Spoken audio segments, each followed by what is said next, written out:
Strawberry Chapel in Berkeley County, South Carolina, has always been a beloved landmark in the community. Strawberry Chapel was a chapel of ease in the lower part of St. John's, Berkeley Parish. It was built in 1725 and is located on Chapel Road between South Carolina State Highway 844. Near the west branch of the Cooper River. Bordering Strawberry's property is the South Carolina state-owned historic site of the town of Childsbury. It was a planned community that was settled in 1707. James Child, an English settler, was granted a tract of 1,200 acres on Strawberry Bluff overlooking the Cooper River. This location was the furthest upstream that ships could travel. Of Strawberry, and we just decided this would be a great way to raise awareness and get people in to see the major renovation they've just had, and hopefully raise some money to help them out because they've still got work ongoing. And everyone's always so interested to get inside the chapel because it's always locked up. So we said, we're going to do this. This is great. At one time, the town had a tavern, school, chapel, racetrack, general store, and a ferry. A tanner, butcher, shoemaker, and carpenter also lived in the town. Originally, the town of Childsbury was planned to have 24 blocks on Strawberry Bluff. At the center was a market square. Two other squares were named Child Square and Dixie Square. The streets were 66 feet wide. Property was assigned for a college, a free school, a church, and a minister's house. Child designed 600 acres for farms and pastures, and 100 acres on the bluff for a future citadel. However, due to the growth of nearby plantations, the town withered. Strawberry Chapel was a chapel of ease for the parish of St. John's, Berkeley. However, the parish did have another church at the time, and that was Biggin's Church, which was about 10 miles away. However, Strawberry Chapel was designated to have the authority to baptize and bury the dead. By 1825, Strawberry Chapel had replaced Biggin's Church as the parish's church. On the website Chapel of Hope Stories, Becky Dingle writes about the mysteries behind the Strawberry Chapel. This old historic chapel is only open for worship and visitors 4 times a year. In the early 70s, I had a storytelling club that met once a month after school for interested students. One time, a Girl Scout leader came to tell a story, and it was the story of Little Mistress Chicken. Here is the story. Before Catherine was 8 years old, her famous father, Colonel George Chicken, died, and her beautiful mother remarried, taking Mr. Ellis Ball as her husband. Her maternal grandfather was the son of Mr. James Child, the founder of Childsbury, and the man who donated the land for the Chapel of Ease, as well as the School of Childsbury. Sometime after her mother's marriage to Ellis Ball, Catherine was sent away from Kensington Plantation to Childsbury to board with Monsieur and Madame Goucherog at Strawberry Chapel School. One day, Catherine vexed the schoolmaster by wandering off to enjoy the great outdoors. In a rage, the schoolmaster decided that amped punishment would be to tie her to a tombstone. That might have been severe, but he thought the punishment would bring little harm to the child, except that the schoolmaster forgot about her, and Catherine spent all night tied to a tombstone. During the wee hours of the morning, a slave named Money was making his way back to his master's holdings. Money had a device for scaring people away from him, as his excursions away from his master's plantation would bring him a flogging if he was ever discovered.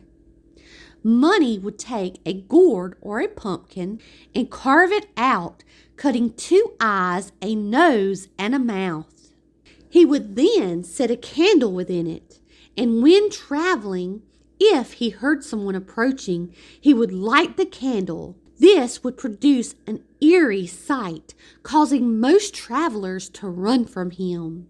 It was this trick that caused the weak and frightful Catherine to faint. After she fainted, Money realized that she wasn't a ghost, but just a small child. Money, though knowing punishment would surely follow, decided that he could not bring himself to leave the beloved little Mistress Chicken without protection. So he stayed close by in the hours just before dawn.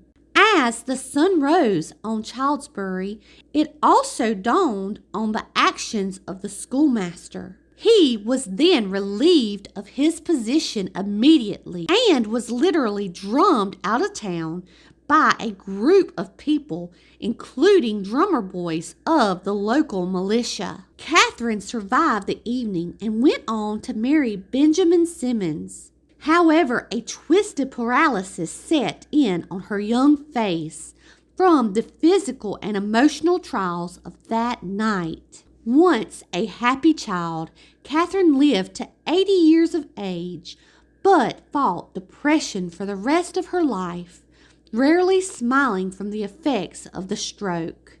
She never completely recovered from that frightful night in the graveyard by Strawberry Chapel. Today, the Strawberry Chapel graveyard is said to be haunted by a variety of spirits. Many people have been overcome by depression as soon as they enter the graveyard. In the book Slaves in the Family, Edward Ball talks about many of these Balls who are buried here at Strawberry Chapel. Between 1698 and 1865, the Ball family owned more than 20 rice plantations in the low country of South Carolina and enslaved more than 4,000. The Ball family slave-holding history began with John Cummings. Cummings was a mariner from Devon, England, who made round trips from England to the Carolina colony. On one such trip, he met Aphra Harleston. John and Aphra were either married aboard the ship or shortly after arriving in Carolina. John and Aphra never had children. They decided to leave their estate to their nephews, John Harleston and Ellis Ball Jr.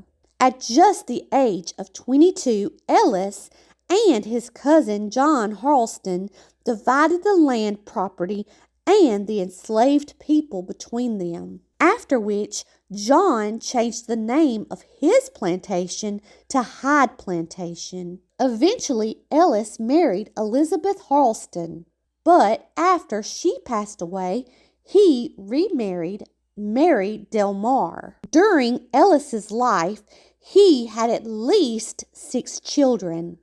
Of his children, his daughter Eleanor, who was born on the Cummings Tree Plantation, married the notable Henry Lawrence, who was also in the slave business. In addition, Ellis also had a son, whom he named after himself. His son Ellis actually married into the Child family, as he married Lydia, who was the widow of Captain George Chicken. As a result of Ellis and Lydia's marriage, Strawberry Plantation came into Ball ownership. Besides his daughter-in-law, little Miss Ellis Chicken, Ellis and Lydia went on to have 5 children. Of Ellis and Lydia's children, their son John, who was born in 1760 at Kensington Plantation, married his first cousin Jane Ball on January the 20th of 1780 at Tranquil Hill Plantation. However, after she passed, he remarried. By 1998, Edward Ball, the author of Slaves in the Family, began to research 10,000 pages of documents that the Ball family had left behind.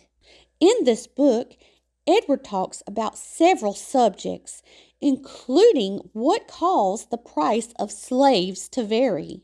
This book also covers some very sensitive topics, such as punishment, and it tries to paint a true picture of what slavery life was really like. In addition, Edward reveals scandalous secrets of hidden interracial relationships which occurred in private throughout the Ball family's time as slaveholders. While Edward was researching this book and after its publication, he began reaching out to his mixed-race relatives and other descendants of his family's past slaves. Of course, in some cases, he was dismissed, and in other cases, he was welcomed. In meeting with these people, Edward did not try to make excuses for what his family did. However, he did want to give insight to these people, as the notes provide valuable information that many other people of African descent just do not have.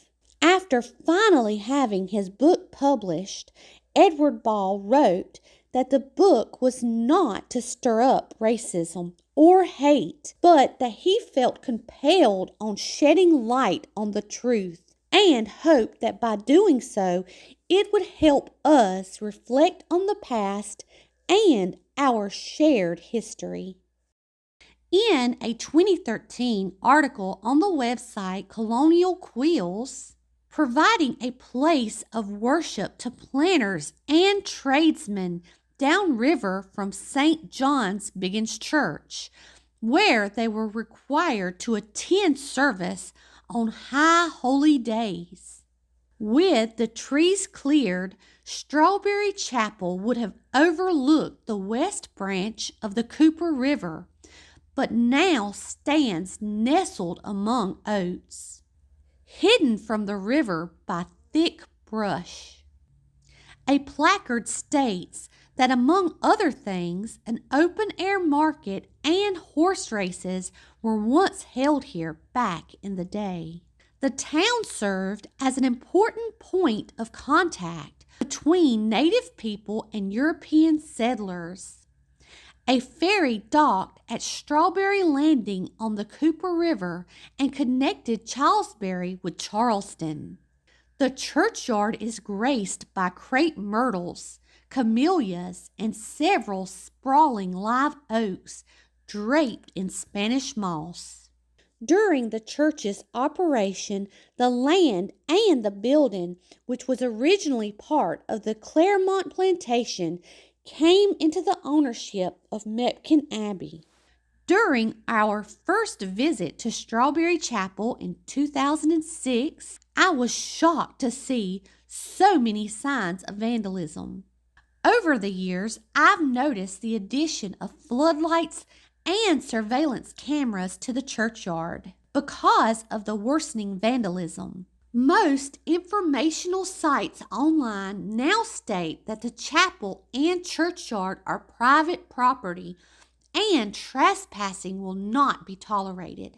The Childsbury site, however, still welcomes visitors, offering the information kiosk next to a small parking lot and a mowed path down to an old dock. The view there is not to be missed. A particular lovely section of the Cooper River and an old adjoining rice field. Off to the right, especially at low tide, the planks mark the old Strawberry Landing. During my trip, I was handed an informative sheet about the chapel, which was written by Dr. Robert Ball. On this document, Strawberry Chapel is described as an architectural marvel, featuring a classic colonial church design with symmetrical doors, fan-like topped windows. The ceilings are domed, and the floor is paved in stone. Entrance doors exist on 3 of the 4 walls aligned with each other.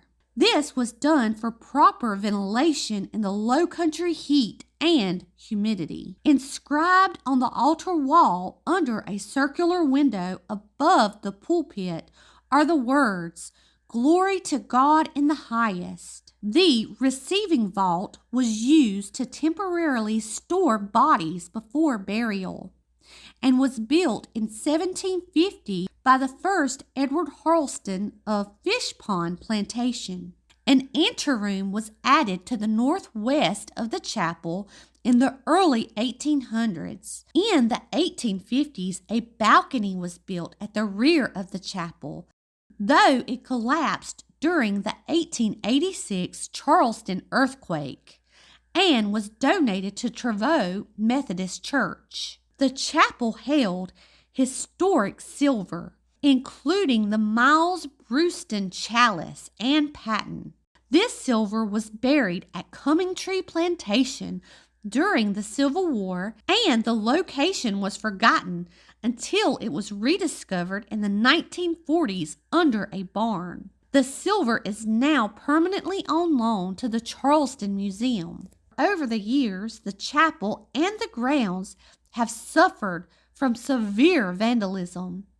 Despite its challenges, it remains a symbol of the area's history. By efforts made by the wardens, vestry, Friends of Strawberry, and other local organizations to preserve and restore it. Contributions and support for the community to aid Strawberry Chapel's preservation are encouraged and welcomed, as it helps to ensure that future generations can enjoy it. If you enjoyed this video, I hope that you will consider joining the Friends of Strawberry Chapel, and I hope to see you in 2025 at the 300th anniversary celebration at Strawberry Chapel.